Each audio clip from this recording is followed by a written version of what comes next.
Ada kisah tentang dua manusia yang sering terlupakan, Nakula dan Sahadewa.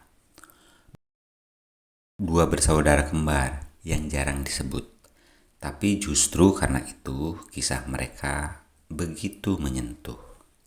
Dalam Mahabharata, nama Arjuna selalu diluluhkan, Bima selalu ditakuti, Yudhistira selalu dijadikan panutan.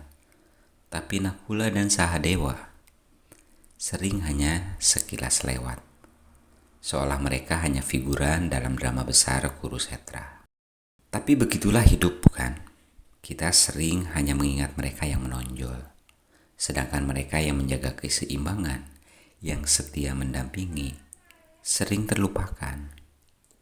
Nakula dan Sahadewa adalah putra kembar Madri, istri kedua Pandu. Ayah mereka manusia, Pandu. Tapi ibu mereka mendapat anugerah mantra dari Kunti, sehingga bisa memanggil dewa untuk melahirkan anak. Nakula lahir dari anugerah Dewa Surya Kuda atau Aswini Kumar. Dan karena itu ia menjadi pemuda paling tampan di antara para Pandawa. Sahadewa kembarannya lahir dengan wajah teduh dan pikiran yang sangat tajam. Tapi meski mereka memiliki kualitas besar, tak pernah ada ambisi di hati mereka.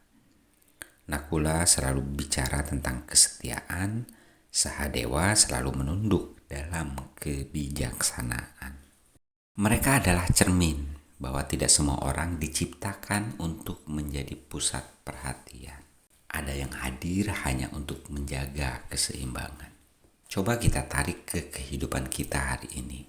Pernahkah kita perhatikan? Ada sebuah keluarga, ada anak yang selalu jadi pusat perhatian. Mungkin karena pintar sekali, atau nakal sekali, atau selalu juara kelas.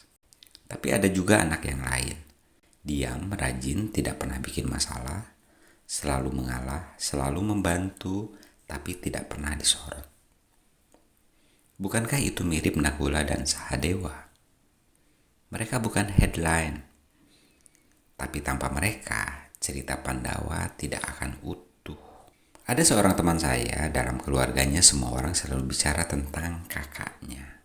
Karena kakaknya sukses, kuliah di luar negeri, kerja di perusahaan besar. Sedangkan dia memilih tinggal di kampung, mengurus sawah ayahnya.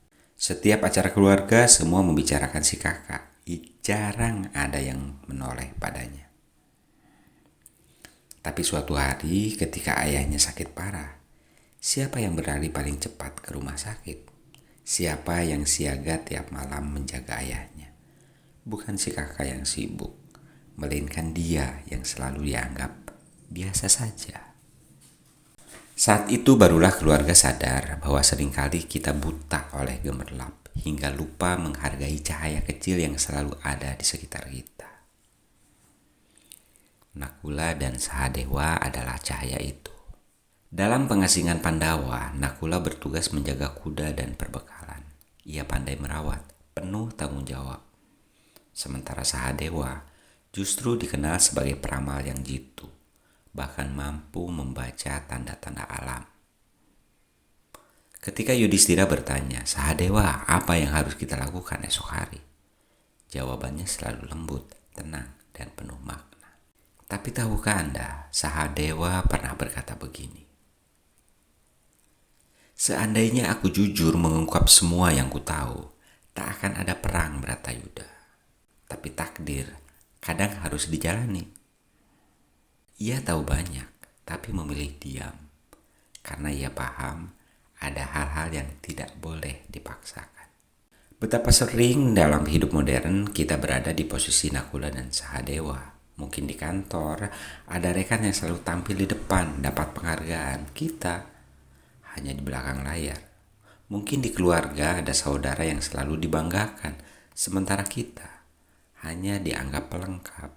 Tapi ingatlah, kesetiaan, kebeningan, kejujuran adalah hal yang jarang disorot, tapi justru menopang kehidupan ini. Tidak semua harus jadi bintang panggung. Ada yang justru jadi tiang penyangga, dan tiang itulah yang membuat panggung tetap berdiri. Pernah ada seorang pekerja harian, setiap pagi ia membersihkan kantor, mengisi dispenser, menyapu ruangan, menyiapkan kopi untuk bosnya. Tidak pernah disebut namanya, tidak pernah masuk laporan tahunan perusahaan. Tapi coba bayangkan kalau ia tidak masuk kerja sehari saja. Kantor akan kacau, sampah menumpuk, kopi habis, suasana kacau. Begitulah Nakula dan Sahadewa. Tidak selalu tampak, tapi kehadirannya membuat semua seimbang. Nakula mengajarkan kesetiaan tanpa syarat. Sahadewa mengajarkan kebijaksanaan dalam diam. Mereka berdua adalah pengingat bahwa hidup bukan soal siapa yang paling menonjol, tapi siapa yang paling tulus, yang menjaga harmoni meski tidak pernah disebut-sebut. Maka kalau hari ini Anda merasa tidak pernah diperhatikan, jangan buru-buru merasa hidup Anda sia-sia. Bisa jadi Anda adalah Nakula atau Sahadewa bagi keluarga Anda. Tidak menonjol, tapi menjadi penopang. Dan bukankah dalam keheningan itu kita justru menemukan kedamaian sejati? Yang kecil tidak berarti hina, yang sunyi tidak berarti sia-sia.